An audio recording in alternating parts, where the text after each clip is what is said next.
আপনার কেমন লাগছে খেয়ে ভাই? খুব মজা লাগতেছে ভাই, খুব মজা লাগতেছে। কার গোশত খাচ্ছেন? হাসিনার ওর বাবার কুলখানি খেতে খুব মজা লাগতেছে। আগে কোনো সময় মজা লাগেনি? মজা লাগছে ভাই, মজা লাগছে। ধন্যবাদ ভাই। ঢেলে দেন এখানে। মজা লাগছে, আগেও মজা লাগছে, এটা বেশি মজা লাগছে। কেউ খাবার নিয়ে খাবার শেষ করে আবার লাইনে ঢুকে নিজেকে কোনো নিজের ব্যক্তি হিসেবে প্রমাণ দিবেন না। তাই? বুঝতে পারছেন? এর লেগে হাসিনা কুলখানি খায় মনে করেন বাসায় যাবো। আপনারা খাইছেন কেউ? তো খায়া দেখেন, এক বেলা লন, স্বামী লন, লন ভাই নেন, বিসমিল্লাহ করেন। খাইছি। খাইছেন? মজা হয়েছে।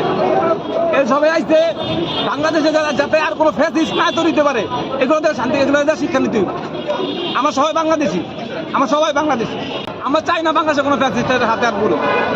বিএনপি হোক, জামাত হোক, যে আসুক ক্ষমতায়, আমরা চাই বাংলাদেশের মানুষ সুখে শান্তিতে থাকতে পারে, সবার অধিকার নিশ্চিত করতে হবে।